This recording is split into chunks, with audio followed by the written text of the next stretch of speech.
Satpam digaji 26 juta rupiah di Morowali bikin geram warga Wakanda. Ya terang aja, sebenarnya bukan angkanya yang bikin iri, tapi punya kerjaannya yang bikin geram. Karena ada 10 juta pengangguran putra bangsa yang gak dapat pekerjaan, malah masuk warga asing. Anggap gajinya sama UMR. Tetap aja banyak yang ngamuk karena memang angka pengangguran saat ini tertinggi dari yang pernah ada. Namun kalau baca statistik memang terlihat tidak tinggi, karena data adalah data. Selama ada faktor yang tidak dihitung atau diubah cara hitungnya, ya beda langsung hasil datanya. Misalnya Pak Oga, tukang parkir, preman, penguasa lapak, dan dalam sebuah statistik tetap dianggap pengangguran, tetapi dalam statistik yang lain atau statistik sekarang mereka yang punya pendapatan walaupun tidak tetap dianggap dalam tanda petik punya penghasilan. Ya angka pengangguran jadi kecil kalau ngitungnya kayak gitu. Sungguh detailnya banyak yang tidak tahu bagaimana menghitungnya, tapi ada baiknya metode dan cara menghitung datanya dilakukan pihak swasta yang netral serta oleh banyak lembaga seperti Moody's, S&P atau Standard & Poor's dan lain sebagainya. Jadi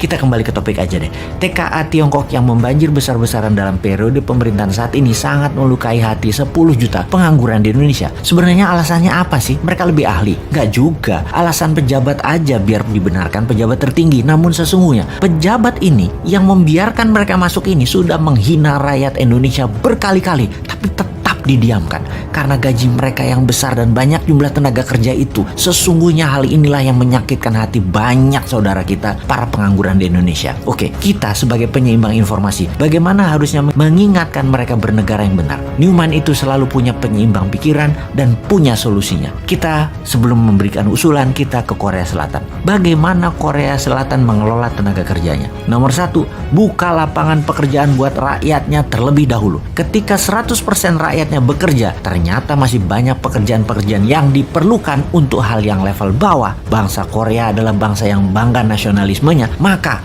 pekerjaan level bawah itu diberikan ke orang asing atau tenaga kerja asing. Buruh pabrik kasar, pembersih sampah perkotaan, suster di rumah sakit, dan banyak lagi diambil dari tenaga kerja asing. Intinya, warga Korea Selatan dilayani tenaga kerja asing. Begitu juga Hong Kong, Taiwan, Saudi, dan banyak negara lainnya, termasuk Malaysia. Mana mau orang Malaysia kerja di kebun, mending tenaga kerja asing yang melakukan dirty work itu. Dan dari beberapa negara tersebut, warga Indonesia atau buruh migran Indonesia adalah putra Indonesia yang tidak disediakan oleh pemerintah lapangan pekerjaan itu jadi budak di negeri orang. Singkatnya, kalau di negeri Wakanda, asing yang didahulukan dan dilayani oleh warga Wakanda dan pejabat Wakanda. Sedangkan rakyatnya Wakanda dianggurin plus disuruh kerja ke luar negeri jadi budak melayani bangsa asing. Jadi budak melayani bangsa asing. Solusinya Newman bagaimana? Tentunya solusi yang kita berikan pada All Might penguasa. Solusinya Newman bagaimana? Solusinya adalah UKM Indonesia yang memberikan 97% lapangan pekerjaan dikembangkan, di scale up. Di setiap cabang bertumbuh dari usaha UKM atau bisnis UKM yang baru muncul di kelas menengah umumnya, rata-rata akan memberikan 20 orang lapangan pekerja baru. Kalau ada 1 juta UKM tumbuh, lapangan pekerjaannya adalah 20 juta manusia Indonesia bekerja. Hanya 1 juta UKM ditumbuhkan. Dari 6 juta UKM kelas menengah, itu sudah 20 juta manusia Indonesia